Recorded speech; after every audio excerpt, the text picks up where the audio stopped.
안녕하세요. 2021학년도 9월 고2 전국연합학력평가 세계지리 해설 강의의 민병건입니다. 이번 시간은 해설편입니다. 그래서 1번부터 20번까지 문제를 꼼꼼하게 살펴볼 예정인데요.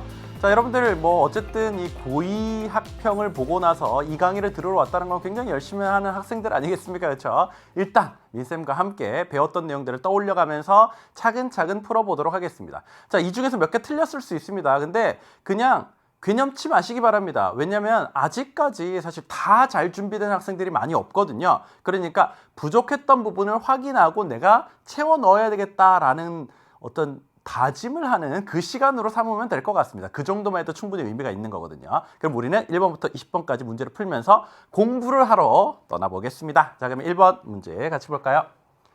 자, 고지도 문제이고요. 고지도 문제 늘 나올 것으로 예상되는데 그 중에서도 중세 고지도입니다. 자, 요거는 알-이드리시 세계지도죠.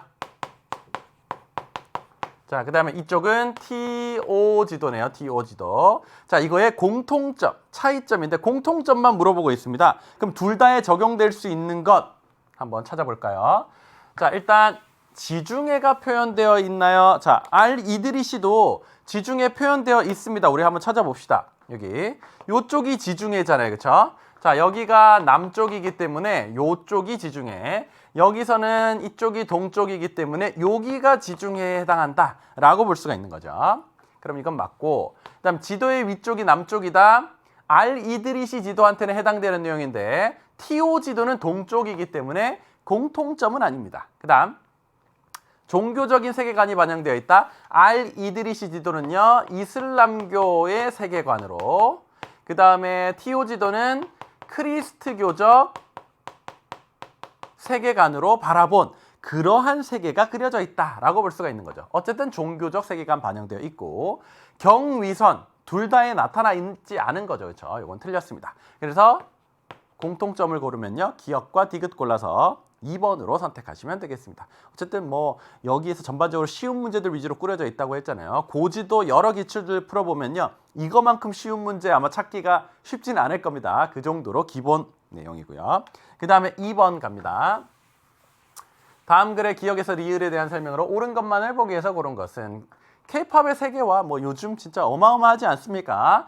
자, 최근 우리나라의 아이돌 그룹 당연히 BTS겠죠, 그렇죠? 자, 미국 대중음악 차트 빌보드에서 1위를 하고, 이 그룹의 뮤직비디오는요, 인터넷 동영상 공유 사이트에 게시된 지 7일 만에 조회수 2억 회를 돌파하는 등 K-팝이 해외 시장에서 각광받고 있다. 여러분들도 많이 들어보시고 흥얼거리지 않았습니까? Smooth like butter 이렇게 해가지고. 네. 자, 어쨌든 그 그룹이네요. 그 다음에 세계적인 샹파뉴 와인이 있습니다. 자, 프랑스에 샹파뉴라는 지방이 있습니다. 자, 거기에서는 연평균 기온이 낮은 기후를 바탕으로 해서 신맛이 강한 발포성 와인을 생산한다. 자, 여러분들이 아마 아직까지 술을 안 드셔본 학생들이죠, 그렇죠? 네. 그랬을 때 이거 이렇게 막 흔들어가지고 뻥 터뜨려서 촥 나가게 하는 거, 보통 이렇게 파티 같은 데나 아니면 여러분들 이렇게 뉴스 같은 거 보면요, 미국 골프에서 누가 우승했다고 할 때 막 흔들어서 촥 나가는 이런 거 많이 하지 않습니까? 그런 거를 바로 이제 요 와인을 주로 쓰는데, 그래서 이 샹파뉴 지방 이거는 프랑스어식 발음이거든요. 그래서 이걸 영어식으로 하니까 샴페인이 된 거 아닙니까? 그렇죠? 샴페인. 자, 이걸 얘기하는 겁니다. 이 와인은 지리적 표시지에 등록되며 세계적인 경쟁력이 높아지게 되었다. 이처럼 지역적인 것이 세계적인 가치를 지니게 되는 현상을 지역화라고 한다. 자, 그럼 하나씩 볼까요? 자, 세계화를 통해서 국경의 의미는 어떻게 되나요? 점차 강화되는 것이 아니라 약화됩니다. 정말 선생님의 어린 시절을 다시 떠올려 보게 되더라고요. 선생님이 제 중고등학교 시절에는요, 매체가 TV, 그 다음에 라디오, 그 다음에 이런 얘기하면 좀 그런데 카세트 테이프라고 옛날에 있었거든요. 근데 그런 거, 비디오 테이프 이런 거 정도 빼고는 사실 다른 외부와 뭔가 소통할 수 있는 이런 수단이 별로 없었어요. 근데 요즘에 들어가지고 이렇게 인터넷을 통해 가지고 전 세계로 바로 실시간 소통되고, 그리고 이렇게 앱이 있으니까 그냥 미국에 사는 사람이든 유럽에 사는 사람이든 아프리카에 사는 사람이든 그냥 바로바로 실시간으로 문자를 주고받을 수가 있게 되지 않았습니까? 그렇죠? 그러다 보니까 이제는 저 멀리 어딘가에 다른 나라에 산다 이런 느낌이 많이 약화가 된 거죠. 그렇죠?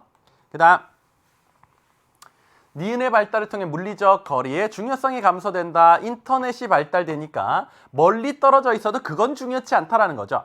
진짜 어떤 시도까지 있었냐면요. 사람들이 이제 코로나 시국에 다들 모여가지고 뭔가를 하기 힘들잖아요. 그래서 악기를 굉장히 좋아하는 사람들은요. 유튜브 같은데 이런 데 해가지고 실시간으로 서로 이렇게 합쳐서 연주를 하는 그 영상을 이렇게 올리기도 하고 막 그랬더라고요. 그러니까 실시간으로 뭐 미국에 있는 사람과 중국에 있는 사람과 저기 인도에 있는 사람과 같이 악기를 연주해서 하나로 모을 수 있을 정도로 이제는 물리적 거리가 그렇게 중요하지 않게 되었다라는 거죠. 자, 그럼 맞고요. 그다음 디귿은 지리정보 유형 중에 공간정보에 해당한다. 연평균 기온이 낮은 기후라는 것은 공간정보는 어디 어디에 있다 뭐 이런 정보잖아요. 그렇죠? 근데 여기는 뭐라고 되어 있습니까? 연평균 기온이 낮은 그런 기후 특성을 보인대 이거거든요. 이건 이 지역에 속해 있는 성질이거든요. 속성 정보죠. 선생님 아직까지도 공간 정보와 속성 정보와 관계 정보를 잘 구분 못하겠어요. 이런 학생들 있습니다. 근데 관계는 티가 많이 납니다. 뭐와 뭐의 관계 속에서 나올 수 있는 정보다 보니까. 이거는 충분히 혼자 클리어할 수 있어요. 근데 요거 두 개가 어렵죠. 근데 공간 정보는요. 어디 어디에 있다 정도로 서술될 수 있는 내용. 그게 전부입니다. 예시에. 나머지 것들은 전부 여기 들어가는 겁니다. 여러 가지 특성들, 여러 가지 정보들이 다 여기 들어가는 거예요. 그러니까 이건 어디 어디에 있다가 아니죠. 누구와 누구의 관계도 아니죠. 그러면 이거다라고 생각하시면 돼요. 얘한테 속해 있는 성질이다라는 거죠. 그 다음 지역화의 전략으로 지역 브랜드화, 장소 마케팅, 그리고 지리적 표시제 이런 것들이 있죠. 이것도 기본 내용으로 배우는 것. 답은 그래서 니은과 리을 골라서 4번으로 선택하시면 되겠습니다. 그 다음 3번으로 가볼게요. 자, 이런 문제는 나와주면 땡큐인 거죠. 처음에는 조금 시간이 걸리거나 헷갈릴 수 있어요. 근데 하다 보면 이 문제는 너무나 답이 자명하게 딱 떨어질 수밖에 없는 문제이거든요. 위에 나와 있는 표대로 얘네한테 점수를 부여를 합니다. 그런 다음에 나라별로 그걸 합산을 하면 되는 거예요. 그래서 제일 합산 점수가 높은 국가를 선정을 하는 겁니다. 자, 이런 거를 설치하려고 하는 건데 제일 좋은 입지를 가지고 있는 지역이 어디겠느냐? 그래서 이거는 최적 입지 지점 이거를 찾기 위해서 GIS를 활용한다라는 것을 그냥 문제로 이렇게 나타낸 겁니다. 자, 그러면 여러분들도 이거 쭉 다 한번 써봤을 거예요. 얘 몇 점이지 몇 점이지 이렇게 쭉 써봤을 거거든요. 자, 페루가 어디 있는 나라입니까? 여기 있잖아요. 이게 보통 문제에서는요. 이 나라들 안 주거든요. 근데 고2 수준이니까 혹시나 이런 거 몰라서 틀릴까 봐 나라 이름도 다 줬습니다. 그러면 여기에 있는 색깔들을 요 점수로 환산을 해가지고 여기다 쓰면 되는 거거든요. 그랬더니 선생님이랑 한 게 여러분들이 맞나 한번 보세요. 231점, 313점, 그리고 323점, 그리고 222점, 그리고 133점. 요렇게 나오더라고요. 선생님 하니까. 자, 그 중에서 합산했을 때 제일 높은 건 이거거든요. 그럼 브라질 골라내면 되는 겁니다. 어렵지 않아요. 그냥 시키는 대로 조신하게 가시면 되는 겁니다. 여기 있는 점수만 왔다 갔다 하면서 잘 부여를 하시면 되는 거예요. 자, 그 다음 4번 가봅니다. 가나 지역의 상대적 특징을 그림으로 표현할 때 A, B에 들어갈 지표로 옳은 것은? 자, 여기에 전통가옥은요. 가운데 마당을 두고 본체와 사랑채 등 4개의 건물로 둘러싼 미음자 형태의 폐쇄적인 가옥 구조를 보인다. 최대한 햇빛을 많이 받을 수 있도록 정원을 크게 만들고 남쪽으로 문을 낸다. 이렇게 돼 있는 거죠. 그래서 가운데 중간에 정원이 있잖아요. 그래서 이걸 중정이라고 보통 많이 표현을 해요. 자, 이렇게 만든 이유가 뭡니까? 이 지역은 차가운 북서계절풍이 이렇게 불어오는데 그 바람을 좀 막기 위해서 아무래도 이렇게 집이 다 사방팔방 뭔가로 둘러싸여 있으면 가운데가 좀 덜 춥잖아요. 그렇죠? 그리고 외적의 침입이 많았던 이런 지역에서는요. 이렇게 만드는 게 누가 혹시나 외적이 쳐들어왔을 때 바로 우리 집 마당 안까지 못 들어오게 되는 거잖아요. 그렇죠? 그래서 방어에도 좀 유리한 이런 집. 중국의 베이징과 그 북부지방, 화북지방이라고 하죠. 자, 이 지방을 중심으로 해서 발달한 사합원이라고 하죠. 사합원. 여러분들이 북경 여행 가게 되면 이런 가옥을 굉장히 많이 볼 수가 있을 겁니다. 스허위엔이라고 하거든요. 네, 그게 바로 이렇게 생긴 것. 그 다음 자, 여기에 전통가옥은요, 지면의 습기와 해충, 뱀 등을 막기 위해서 목재 또는 대나무로 만든 기둥 위에 집을 짓는다. 자, 요렇게 집 짓는다는 거죠. 요렇게. 자, 그래서 밑바닥이 띄워져 있습니다. 그래서 이걸 뭐라고 하나요? 고상식 가옥이라고 하죠. 고상가옥. 자, 또한 통풍을 위해 목판이나 대나무로 만든 널빤지로 벽을 만들고 빗물이 잘 흘러내릴 수 있도록 경사가 급한 이런 모습을 보인다라는 거죠. 자, 이런 건 주로 어디 가면 볼 수 있나요? 동남아시아 같은데 이런 데만 많이 볼 수 있거든요. 자, 그러면 어쨌든 좀 추운 지역과 그 다음에 이거는 더운 열대 지역, 그 두 개를 비교하는 겁니다. 그랬을 때 지금 가는 나보다 A와 B 지표 모두 둘 다 높아요. 또는 커요.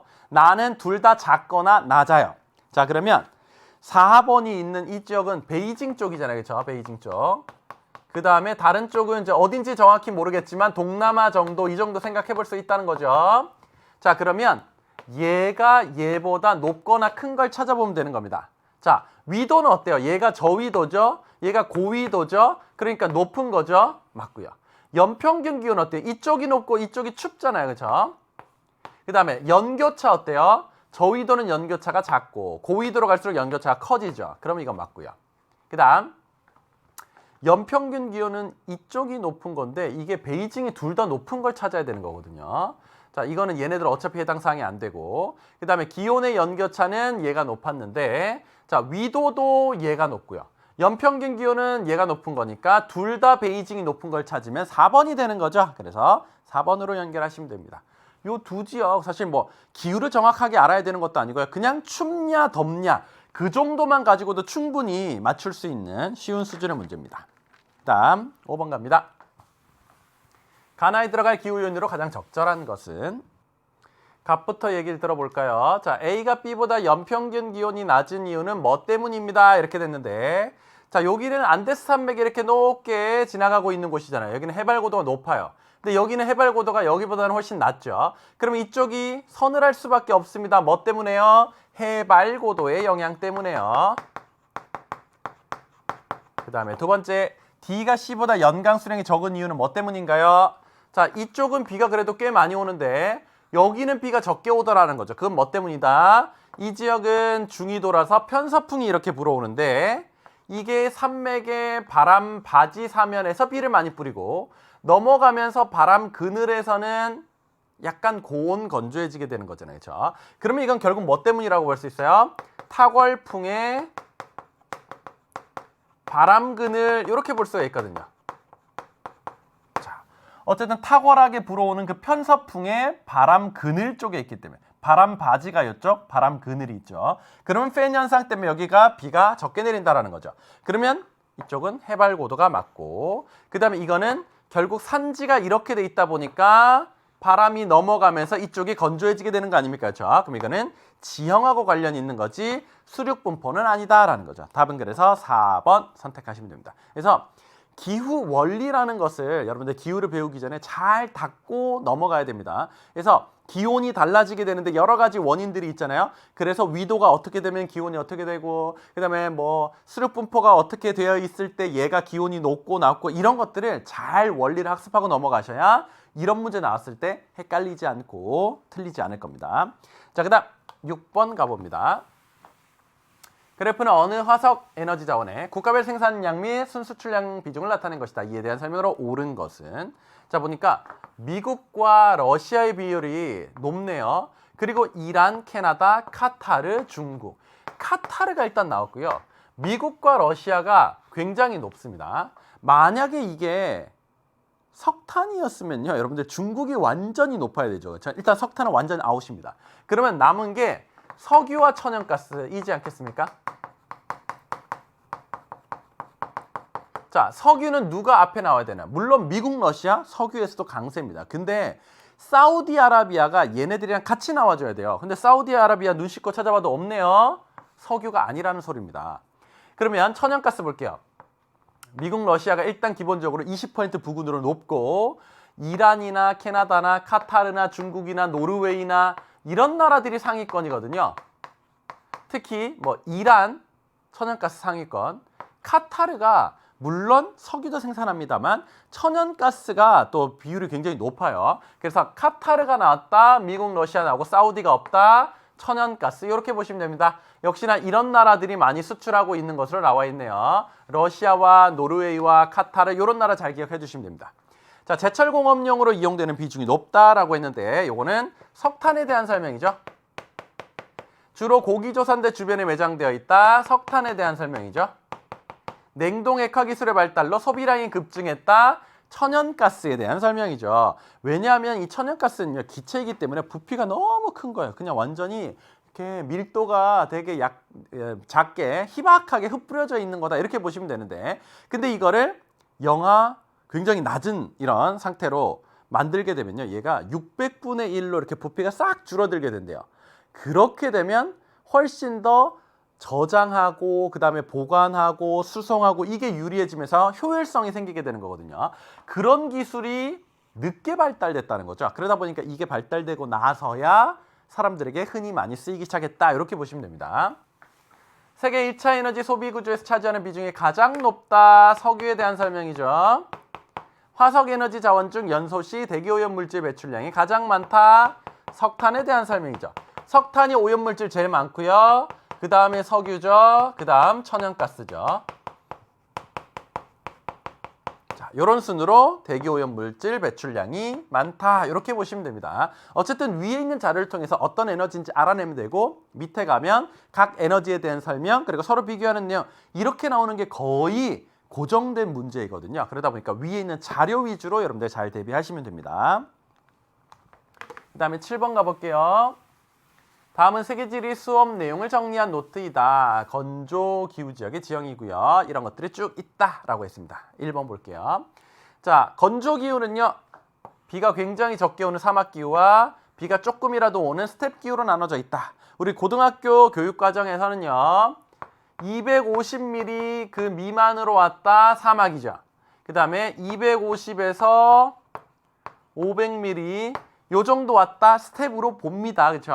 어쨌든 요건 맞는 설명. 그 다음 사구는 바람에 날려온 모래가 쌓여서 이루어진 언덕이고요.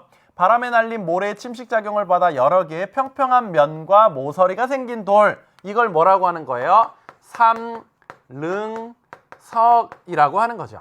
어떻게 생겼나요? 여러분들이 수학 시간에 배우는 그 사면체라는 거 있죠. 그렇죠?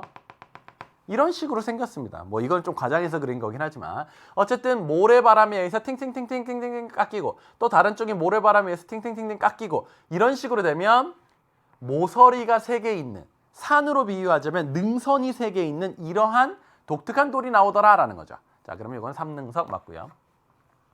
와디는요, 비가 오지 않을 때는 교통로를 이용하기도 한다. 자, 비가 올 때만 일시적으로 물이 흐르는 골짜기가 되고요. 평상시에는 주변보다 낮은데 어쨌든 물이 흐르는 곳이 약간 길처럼 생겼잖아요. 여러분들도 그 동네 주변에 보면 흐르는 하천들이 많을 거예요. 근데 거기서 만약에 물이 없는 상태라고 본다면 주변보다는 낮고 약간 길처럼 이렇게 생기지 않았겠습니까? 그렇죠? 그래서 이거를 교통로로 쓰기도 한다. 그 다음 선상지는요, 연속적으로 이어진 지형을 바하다라고 한다. 보통 이거 함정으로 되게 많이 나오는 내용이거든요. 자, 여러분들 바르한이라는 것이 있습니다. 이게 자꾸 이제 헷갈리게 많이 나와요. 근데 바르한은 뭐냐면 초승달 모양으로 잘 발달된 사구, 이렇게 보시면 됩니다. 그게 바르한이에요. 근데 바하다는요, 선상지 여러 개가 연합된 것, 여러 개가 쭉 이어져서 붙어버린 것, 이렇게 생각하시면 되고, 이게 보통 이렇게 헷갈리게 해가지고 반대로 나오는 경우가 많은데 여기서는 맞게 잘 나왔습니다. 그 다음 미음의 고인물은 농업용수나 식수로 활용한다. 플라야에 물이 고여서 만들어진 호수, 플라야호. 자, 여기에 고인물은 짜요. 네. 그러니까 농업용수나 식수로 활용할 수가 없어요. 됐나요? 여기는 짜니까 이 물 가지고 절대 다른 걸로 쓰면 안 된다라는 겁니다. 답은 5번으로 선택하시면 되고요. 요게 조금 내용이 많긴 했지만 하나하나 기본 내용 위주로 출제가 돼 있기 때문에 뭐 아주 어렵거나 이런 문제는 아닙니다.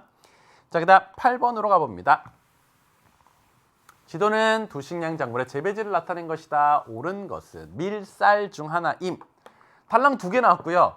2개를 줬으니까 확률은 50%가 되는 거예요. 이게 밀, 이게 쌀이 되든지 아니면 이게 쌀, 이게 밀이 되든지 둘 중 하나죠. 근데 몬순아시아 쪽에 집중되어 있습니다. 당연히 뭐예요? 쌀. 그 다음에 여기 보니까 중국의 여기를 이제 뭐 화북지방 뭐 이렇게 많이 표현을 하고요. 또 화중지방에도 일부 있고요. 그 다음에 여기 보니까 러시아에 이제 군데군데 쭉 이어지는 이런 지역. 유럽에도 좀 많이 있죠. 인도에도 이제 이렇게 북부 지역 쪽으로 많이 있고, 미국의 중부지방, 그 다음에 뭐 아르헨티나 쪽, 여기 호주에 머리 달린 강이라는 강이 있어요. 머리가 둥둥 달려오는 강은 아니고요. 머리 달린 강, 머리강과 달린 강이 합쳐지면서 머리 달린 강이라고 부르는 거예요. 자, 이런 데서 뭐를 많이 재배한다? 밀을 많이 재배한다라는 겁니다. 사실 쌀은요, 밀과 함께 중국, 인도에서 모두 다 많이 생산이 됩니다. 근데 밀이 유달리 많이 생산돼서 좀 도드러져 보이는 곳이 바로 머리 달린 강이에요. 호주 쪽입니다. 왜냐하면 호주는 쌀도 옥수수도 별로 없거든요. 근데 머리 달린 강 쪽에서 밀은 어느 정도 생산을 하다 보니까 대륙별로 이렇게 뭔가 자료를 냈을 때 오세아니아, 호주가 들어가 있는 오세아니아에서 높게 나타나는 것은 밀이다, 이렇게 생각하시면 되는 거거든요. 그래서 이게 중요한 지표가 됩니다. 다른 데에 비해서 양이 많아서 그런 게 아니라 이 대륙 안에서 도드러져 보여서 이게 중요하다는 겁니다. 자, 그러면 1번 볼게요. 가의 기원지는 서남아시아이다 라고 했는데 쌀의 기원지는 어딘가요? 요거는 몬순아시아죠. 몬순아시아. 그것도 이제 미얀마와 그 인근 지역이다라는 거고, 서남아시아가 기원지인 것은 밀이죠. 자, 계절풍 기후 지역의 충적평야에서 주로 재배되는 건 쌀이거든요. 근데 반대로 연결이 됐네요. 그 다음, 가는 나보다 단위 면적당 생산량이 많다. 자, 단위 면적당 생산량 어떻게 비교할 수 있죠? 일단은 옥수수가 제일 많긴 해요. 근데 옥수수는 여기 안 나와 있고, 그 다음이 쌀, 그 다음이 밀이라서 보통 이렇게 많이 표현하죠. 쌀은 밀보다 단위 면적당 생산량이 많아서 인구 부양력이 높다, 이렇게 많이 표현하죠. 인구 부양력이 높다. 자, 그러니까 이거는 맞는 설명이죠.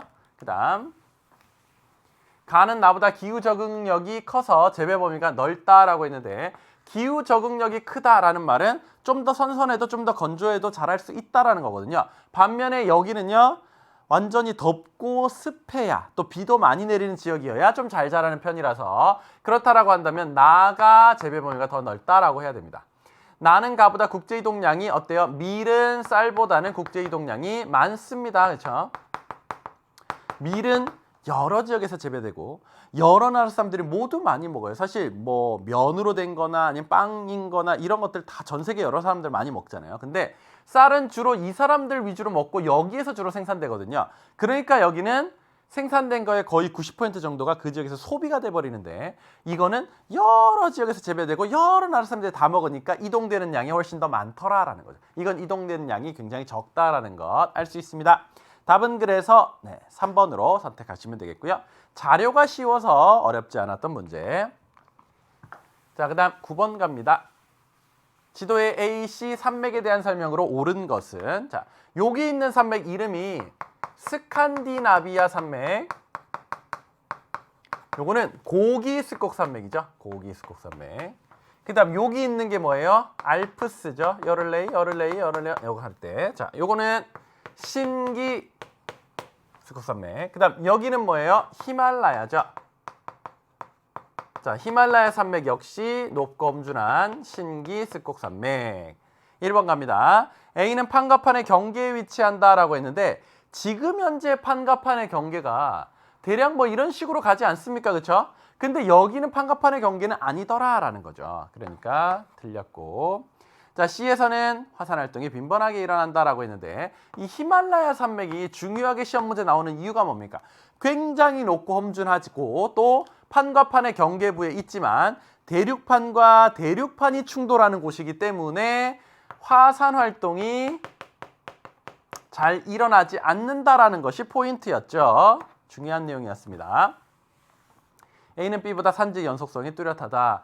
고기는 아무래도 조금 낮고 완만한 편이기 때문에, 그래도 사실 2-3천 m 되거든요. 높긴 높아요. 근데 얘네가 워낙 4,5천, 6천, 7천, 8천 m 막 이렇게 가기 때문에 엄청 높고 연속성이 뚜렷한 것은 신기 스콕 산맥으로 봐야 되거든요. 그러니까 이거는 틀렸고.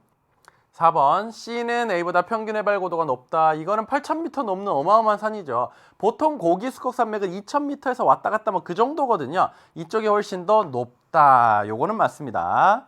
그 다음 A에서 C 중 산지 형성 시기가 가장 이른 것은 B다라고 했는데 고기스콕 산맥이 고생대 때 주로 만들어졌으니까 이게 빨랐고 얘네들이 중생대 말 신생대 때 많이 형성됐거든요. 그러니까 이게 빨랐고 얘네들이 늦었다라고 해야 되겠죠. 그러면 요거는 A 이렇게 가야 됩니다. 자, 고기스콕 산맥, 신기스콕 산맥 이 정도를 비교하는 거니까 기본 중에 기본 문제였고요. 자, 그다음 10번 가봅니다. 다음은 세계지리 수업 발표 장면이다. 두 학생이 공통적으로 말하고 있는 분쟁 지역. 인도양의 눈물로 알려진 이곳. 선생님이 맨날 이거 설명할 때 인도의 눈물 뭐 이렇게도 많이 설명드리잖아요. 인도가 눈물 한 방울 똑 흘리는 것 같이 이렇게 생겼다는 거죠. 자, 불교도와 힌두교도 간에 끊임없는 분쟁이 일어나고 있습니다.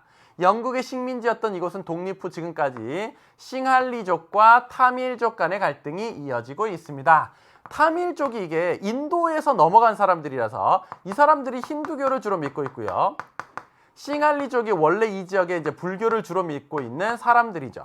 이 사람들이 다수인 사람들, 이 사람들이 소수인 사람들. 여기가 여기를 차별을 한 거죠. 그래서 갈등이 많이 일어났었던 여기가 바로 스리랑카죠. 그래서 여기는 스리랑카 내전이 있었다. 뭐 이런 내용 배운 적 있고요. 이쪽은 신장 위구르 자치구죠. 그 다음에 이쪽은 뭐예요? 여기 카슈미르 지역이죠. 카슈미르. 그 다음에 여기 있는 C는요. 여기 미얀마의 라카인주.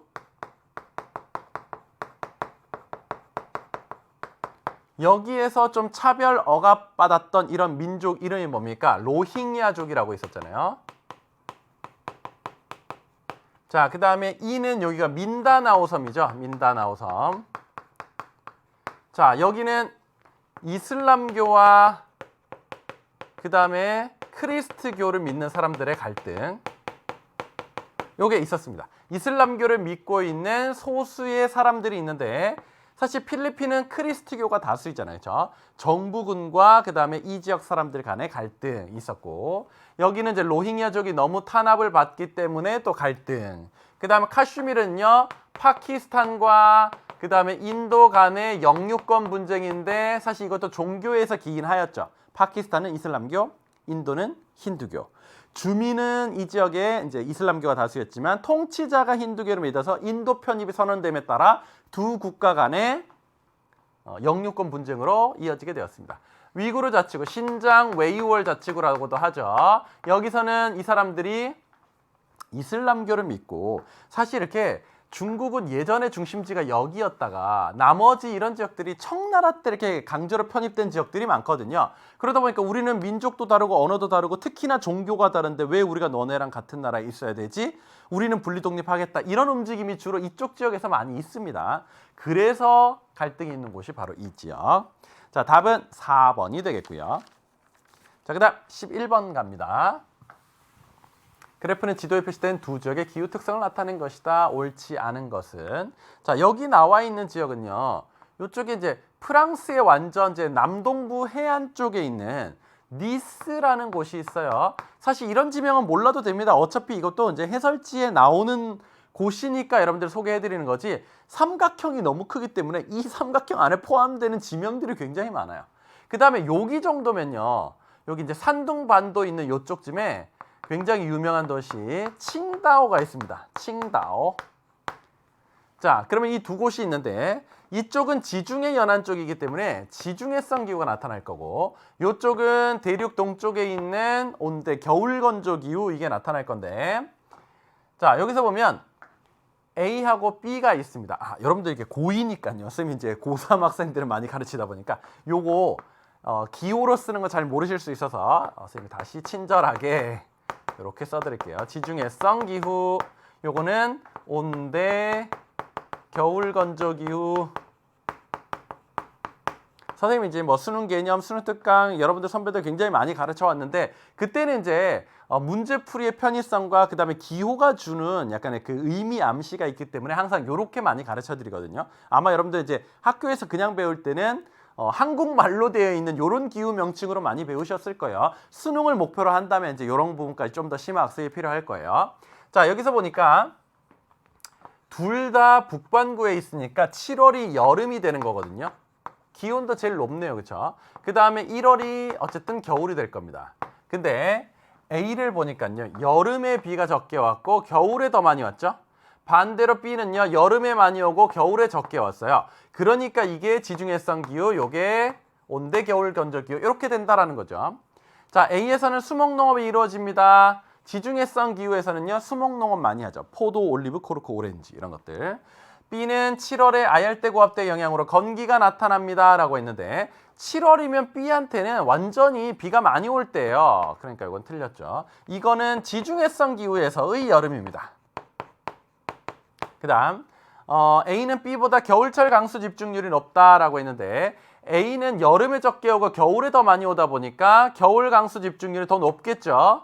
반면에 여기는 어때요? 겨울에 적게 오고 여름에 많이 오니까 겨울 강수 집중률이 낮겠죠. 그 다음에 B는 A보다 계절풍 영향을 많이 받는다. 대륙 동쪽에 있으니까요. 계절풍 영향을 많이 받는 몬순 아시아의 일부 지역입니다.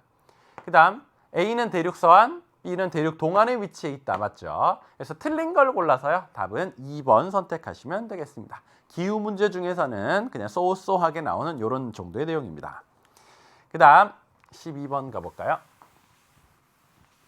자, 가도시와 비교한 나도시의 상대적 특징에 대해서 옳은 것만을 보기에서 골라라.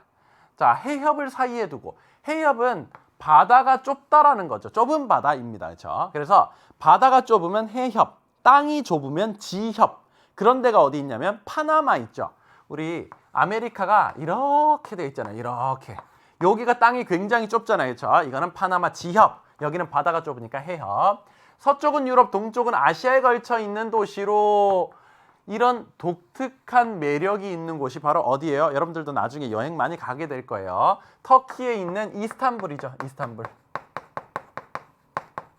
그래서 이제 주요 관광지는 이 유럽 대륙 쪽에 있는 이 서쪽 부분에 많이 있고 동쪽은 그냥 이제 사람들이 흔히 일반적으로 많이 사는 곳이에요. 근데 뭐 다리를 건너서 이렇게 육로로 갈 수도 있고 선생님의 경우는 이제 지하철을 이렇게 밑으로 타고 가서 그 다음에 이제 건너올 때는 배를 타고 이렇게 건너왔었거든요.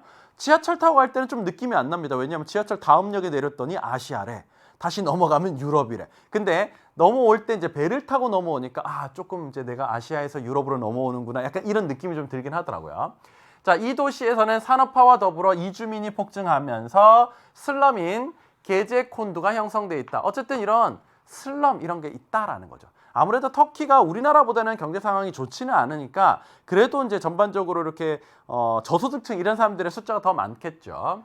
그 다음 나는 산업혁명을 거치면서 중개무역기지로서의 국제적 위상이 높아졌다. 오래된 건물과 현대식 건물이 조화를 이룬 더 시티라는 곳이 있습니다. 뭐 시티 오브 런던 뭐 이렇게도 알려져 있고 세계의 금융 중심지이며 템즈강. 자, 우리 파리에는 무슨 강? 센느강이 있죠. 센느강. 자, 런던에는 템즈강이 있습니다. 여기에 있는 카나리 워프라는 곳이 있습니다. 까나리 워프 아니고 카나리 워프. 자, 여기에서는 새로운 업무 중심지로 성장하고 있다라고 했습니다. 이건 바로 어디? 영국의 런던입니다. 런던.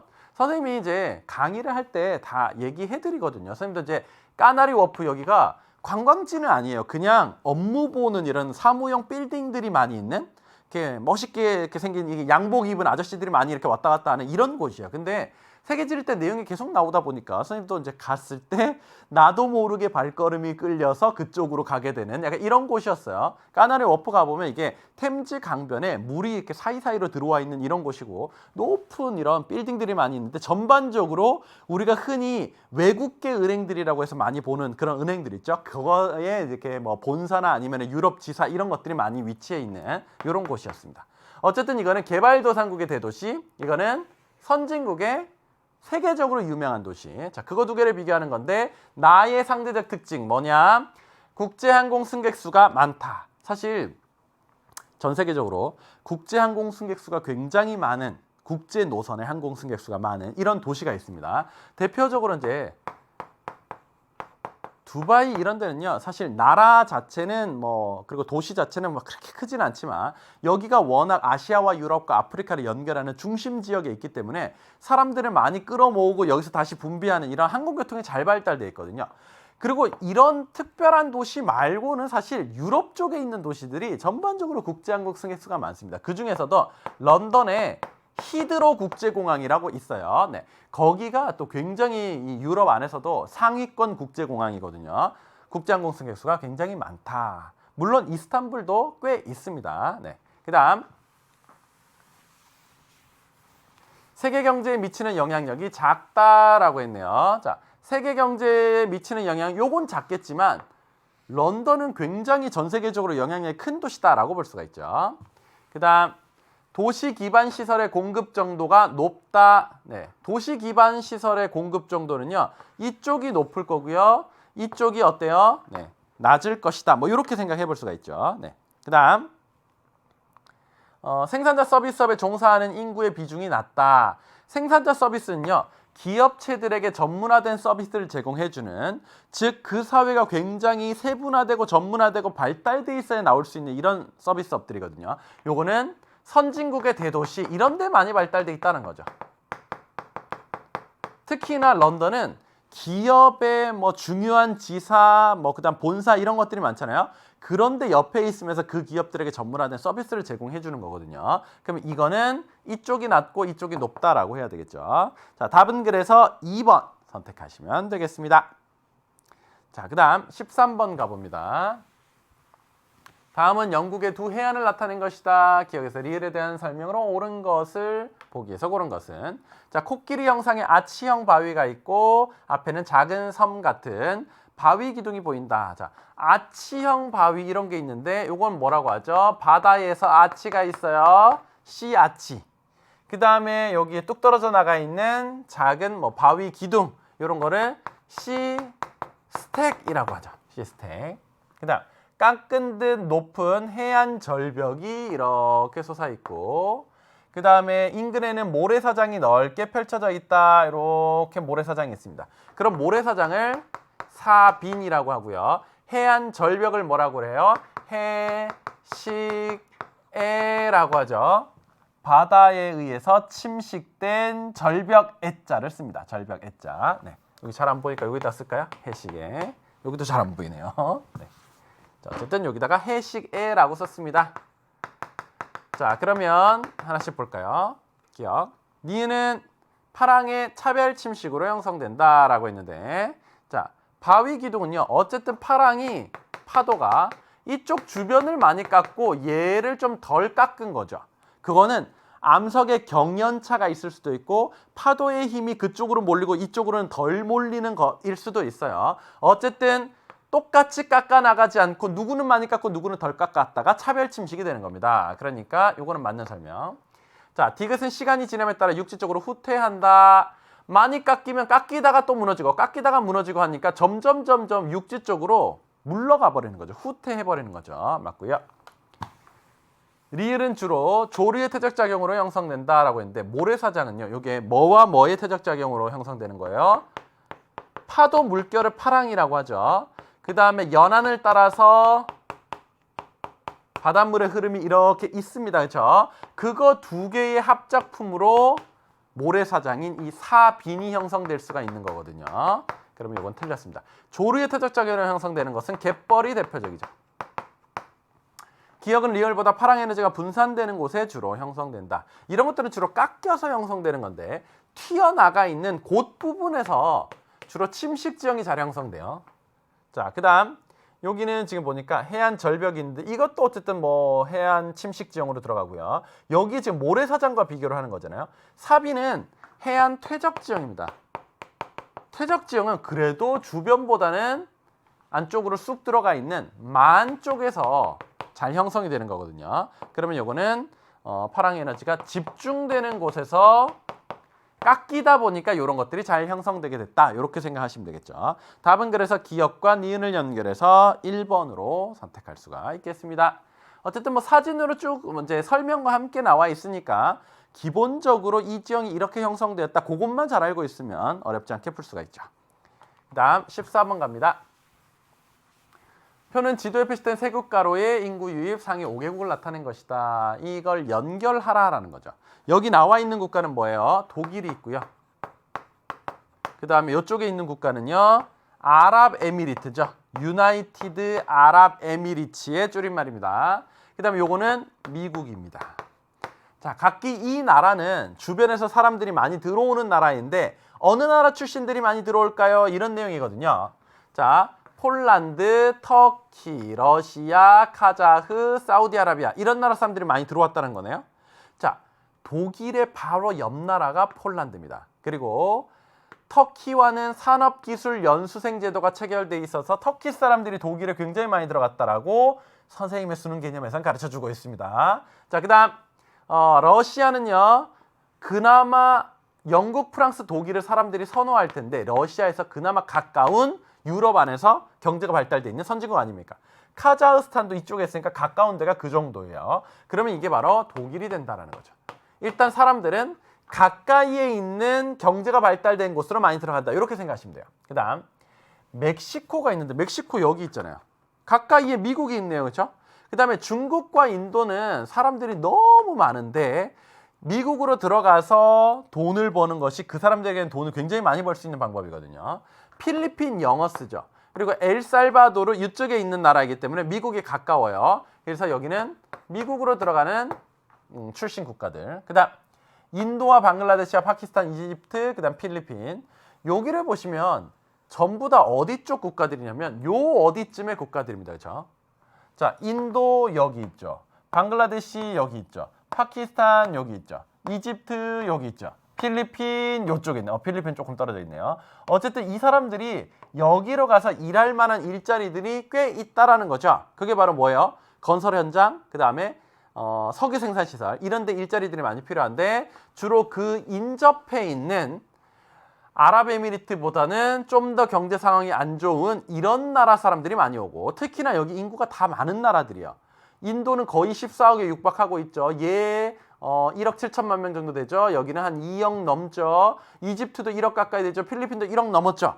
그러니까 경제 사정이 안 좋은데 인구가 많은 나라들 위주로 그 인접해 있는 이런 곳으로 일하러 많이 가더라.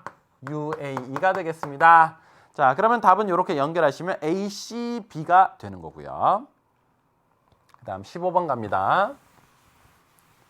다음은 세계 유산을 소개하는 글의 일부이다. 기억에서 디귿에 대한 설명으로 옳은 것만을 보기 위해서 고른 것은 이곳에는 용이 내뿜은 보석이 변해서 탑 모양의 석회암 봉우리가 형성되었다는 전설이 있다. 이런 걸 뭐라고 해요? 탑카르스트죠. 탑카르스트.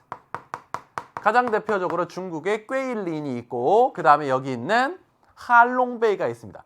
꾀일린은 그냥 육지에 탑 모양의 봉우리가 있는 거고 할롱베이는 바다 위에 이렇게 탑 모양의 봉우리가 있는 이런 부분이 좀 다릅니다. 대규모 석회 동굴은 또 다른 주요 관광 자원이다. 그 다음 파묵칼레 볼까요? 이곳은 온천수가 흘러내리며 형성된 계단 모양의 석회 지형이다. 이 모습이 하얀 목화송이를 쌓아둔 것 같아 목화의 성이라고 부른다. 멀리서 보면 그냥 하얗게 되어 있는 성벽 같아 보인다라는 거죠. 그래서 목화의 성이라고 되어 있는 이 이름의 뜻이 그러합니다. 그렇죠? 목화성. 자, 계단 모양의 석회 지형이다. 이걸 뭐라고 부르나요? 석회화 단구라고 배우죠. 터키에 가면 빼놓을 수 없는 아주 중요한 관광지가 되겠습니다.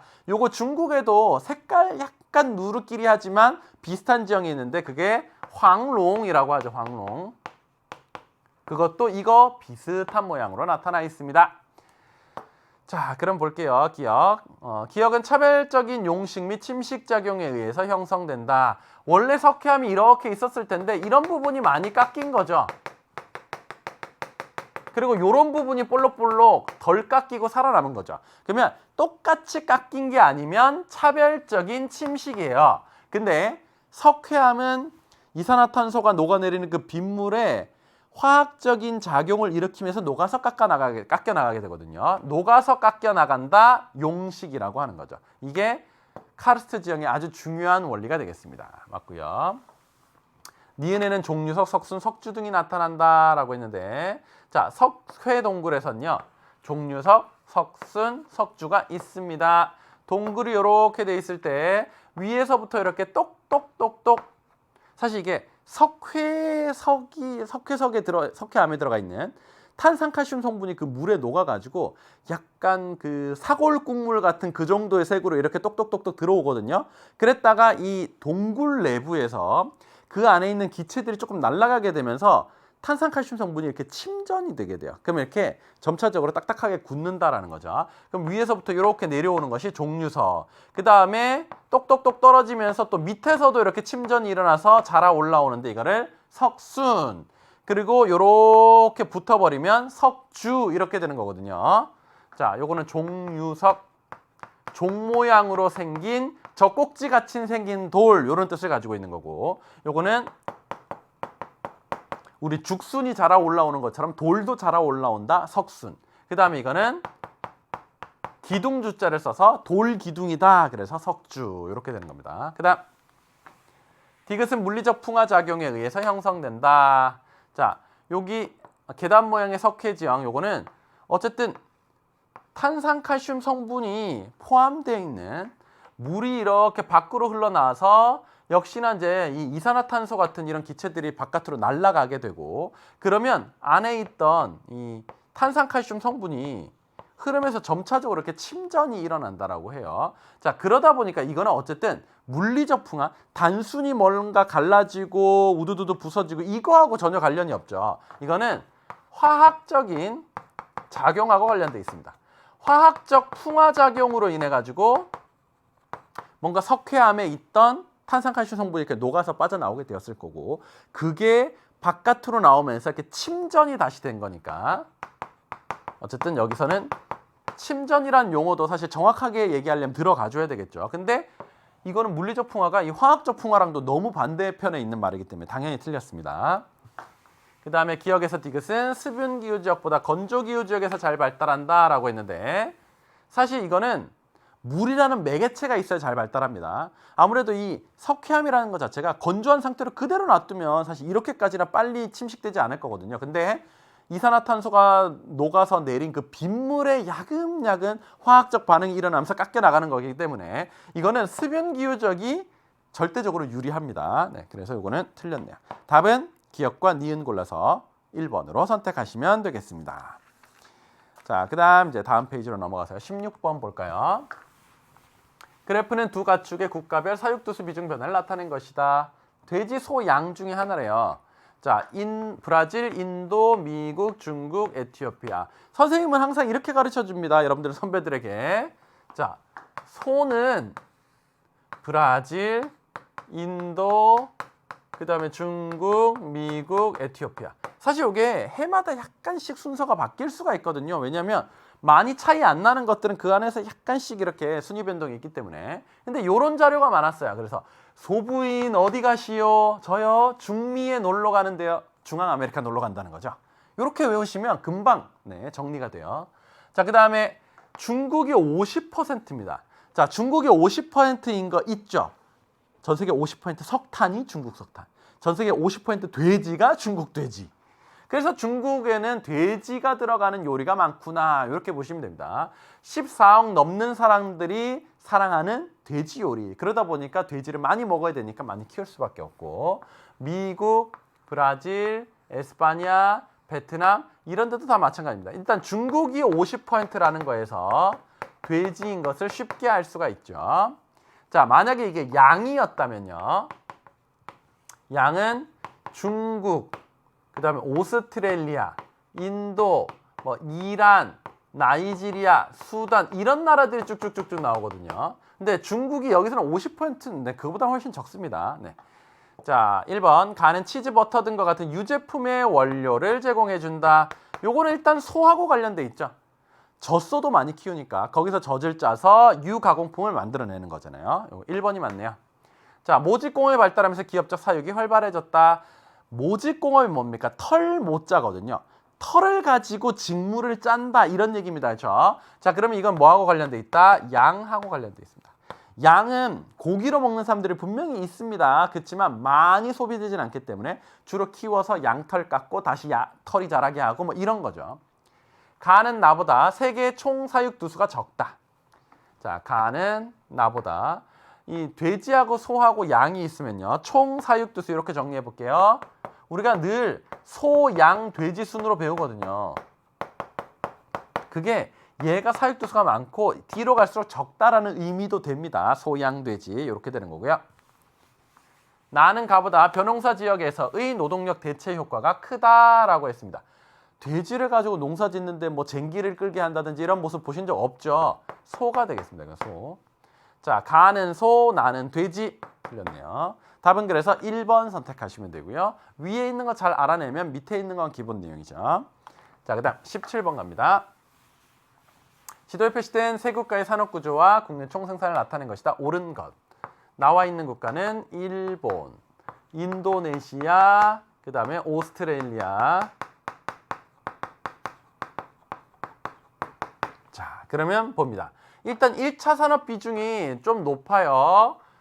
선진국이죠. 그 다음에 여기 있는 국가는 개발도상국. 그러다 보니까 1차 산업 비중이 높은 국가들이 전반적으로 개발도상국. 그러면 B는 여기서는 인도네시아가 되겠네요. 그 다음 A와 C를 보니까 산업구조가 거의 비슷해요. 그렇죠? 근데 국내 총생산이 굉장히 많고 그거보다는 훨씬 적습니다. 국내 총생산 많은 국가, GDP가 많은 국가 어디예요? 우리 GDP 많은 국가는 한번 정리할 필요가 있죠. 상위권만. 일단은 미국이 압도적으로 아직까지 제일 많고요. 2위를 중국이 쫓아가고 있습니다. 빠른 성장률로. 세 번째가 일본입니다. 일본. 그 다음에 네 번째가 독일. 그 다음에 뭐 프랑스, 영국 이런 나라들 쭉 나오거든요. 어쨌든 1, 2, 3, 4위 정도는 여러분들 충분히 알 수 있을 것 같아요. 그렇죠? 일본은 다른 나라들보다는 GDP가 굉장히 많습니다. 요게 일본, 요게 이제 오스트레일리아. 자, 그러면 1번. A는 B보다 임금 밀도가 높다. 임금 밀도 굉장히 낮은 나라로서 배우는 나라죠. 한 2,500만 명 정도가, 그러니까 우리나라의 딱 절반 정도의 인구네요. 그렇죠? 우리나라 요 남한보다 진짜 몇십 배 크잖아요. 그렇죠? 임금 밀도가 굉장히 낮습니다. 자, B는 A보다 1인당 국내 총생산이 많다. B는 다른 나라보다는 1인당 국내 총생산 적을 수밖에 없죠. 개발도상국. 자, C는 B보다 기술 집약적인 제품의 수출 비중이 높다. 일본은 특히 이제 기계와 자동차의 비중이 높기 때문에 이게 맞는 설명. 4번 A에서 C 중 석탄 생산량이 가장 많은 곳은 C이다. 일본하고 이제 오스트레일리아, 인도네시아가 있으면 이 두 나라는 석탄을 굉장히 많이 생산하는 나라고 수출 비중도 약 30% 정도로 비슷비슷해요. 둘 다 30% 정도 되는 거죠. 그렇죠? 자, 근데 일본은 아니라서 다 수입을 많이 하거든요. 자, A는 일본, B는 인도네시아, C는 오스트레일리아다. 네, 요거 인도네시아만 맞고 요거 두 개가 반대로 바뀌었죠. 자, 답은 그래서 3번으로 선택하시면 됩니다.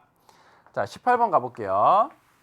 지도에 표시된 가에서 다 지역의 기후를 그림 AC에서 고른 것은 이라고 했고, 자, 여기 있는 가는 지금 이거는 빙설기후다 이렇게 볼 수 있죠. 빙설기후. 1년 내내 얼음으로 덮여있는. 나는 어때요? 여기가 툰드라 기후죠. 그 다음에 다는 여기가 냉대기후가 나타나죠. 엄밀하게 얘기하면 냉대 습윤기후. 여기 나타날 겁니다. 자, 수목기후입니까? 나무가 있는 게 뭐예요? 이거 두 개는 한대기후이기 때문에 나무가 없고요. 요게 나무가 있는 기후가 되는 거죠. 그러면 여기선 다가 됩니다. 최난화 평균 기온이 0도 이상입니까? 요거 두 개 중에서 최난화 평균 기온이 0도 이상인 건 툰드라거든요. 그리고 0도 미만인 것이 빙설이죠. 자, 이렇게 하시면 CBA가 됩니다. 답은 5번이 되네요. 그 안에서의 특징 차이만 알면 금방 풀 수 있는 문제. 자, 그 다음 19번 갑니다. 다음은 세 종교의 성지를 촬영하기 위한 장면 설정이다. 이에 대한 설명으로 옳은 것은 불교, 이슬람교, 크리스트교 중 하나임. 자, 예언자가 탄생한 곳이래요.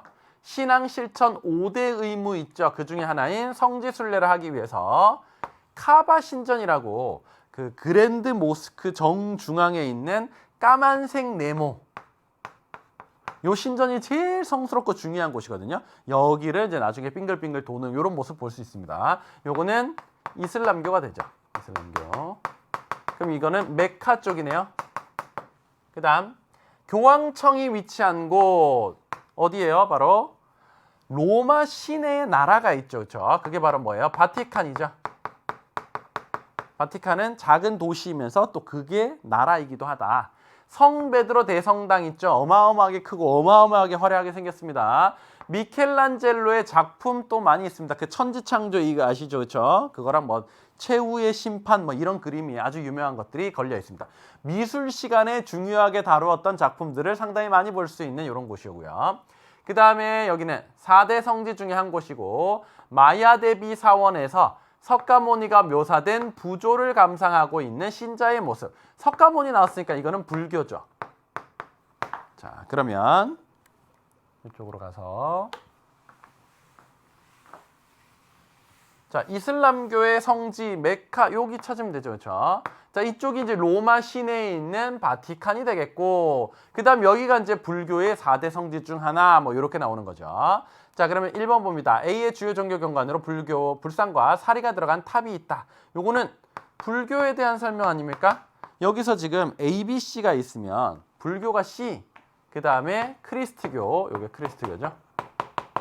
요게 B, 그 다음에 이슬람교가 A 이렇게 되는 거거든요. 자, 그럼 틀렸고 교리에 따라 술과 돼지고기를 금기시한다. 이슬람교에 대한 설명이죠. 로마 제국의 국교가 되면서 유럽 전역으로 확대되었다. 크리스트교에 대한 설명이죠. A의 촬영지는 B의 촬영지보다 고위도에 위치한다. 자, 이게 지금 B의 촬영지고요. 여기가 A의 촬영지, 여기가 C의 촬영지인 거잖아요. 그렇죠? 그러면 상대적으로 저위도 쪽에 위치하고 있다라고 봐야 되죠. B는 C보다 전 세계 신자 수가 더 많다. 크리스트교가 제일 많고요. 그 다음 이슬람교, 힌두교, 불교 이런 순으로 가기 때문에 그러면 B가 C보다는 신자 수가 더 많다. 이게 맞는 설명이네요. 답은 그래서 5번 선택하시면 되겠습니다. 어쨌든 이런 곳을 지도에서 연결시킬 수 있어야 되고 사실상 너무나 이슬람교, 너무나 불교, 너무나 크리스트교 이게 딱 이렇게 구분이 되다 보니까 그다지 어렵지 않았던 문제. 그 다음 마지막 문제네요. 두 국가의 연령층별 인구 비율 변화를 나타낸 것이다. 각 국가에 대한 나국가의 상대적 특징을 그리면서 골라라. 에티오피아와 프랑스 달랑 2개입니다. 그러니까 이거는 완전히 선진국과 그다음 개발도상국 이렇게 나눠가지고 풀어나가시면 되죠. 자, 유소년층의 인구 비율은 가가 굉장히 높네요. 유소년층 많은 곳이 어디겠어요? 에티오피아가 되죠. 그러면 가는 에티오피아. 그 다음에 나는 어린애들의 인구 비율이 낮은 프랑스가 되겠네요. 그 다음 이쪽으로 오면 나가 노년층의 비율이 높잖아요. 그렇죠?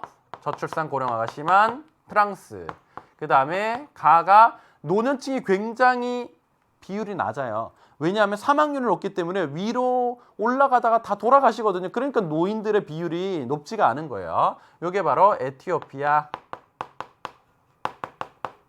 자, 이렇게 됩니다. 그러면 가 국가에 대한 나 국가의 상대적 특징. 프랑스는 도시화율이 높죠. 노령화 지수, 노인들이 많으니까 높죠. 그렇죠? 이거는 노령화 지수 어떻게 구하는 거였죠? 유소년층 분의 노년층 이렇게 해야 되는데 유소년층은 상대적으로 적고 노년층은 상대적으로 많고 그러면 이거를 해서 곱하기 100한 이 지수가 높게 나타날 겁니다. 그렇죠? 그다음 인구의 자연 증가율은 뭐 빼기 뭐예요? 출생률 빼기 사망률이거든요. 자, 에티오피아가 프랑스보다 사망률이 좀 더 높긴 할 거예요. 근데 프랑스보다 에티오피아가 출생률이 너무 높아서 이거 빼기를 했을 때 값이 이쪽이 훨씬 더 높게 나올 거거든요. 그럼 프랑스는 낮게 나올 것. 그러면 이거는 이쪽으로 와 있지만 나머지 두 개는 바깥으로 가 있는 A가 답이 되는 겁니다. 답은 그래서 1번으로 선택하시면 됩니다. 자, 여기까지 우리가 1번부터 20번까지 문제를 공부하는 마음으로 차근차근 살펴봤습니다. 어땠나요? 여러분들이 대충 찍어서 맞춘 것도 있고 그리고 잘 모르는 부분이 아직까지 있을 수도 있고 그렇죠. 그렇지만 쌤과 함께 문제를 잘 살펴보면서 어느 부분을 보완해야 되고 그리고 내가 몰랐던 거 어떤 것들을 챙겨갈 수 있었는지 여러분들이 유익하게 볼 수 있는 시간이 되었길 바랍니다. 자, 선생님은 다음번에 또 여러분들의 새로운 강의로 만나 뵙기를 기다리고 있겠습니다. 여러분들 수고 많으셨습니다. 안녕!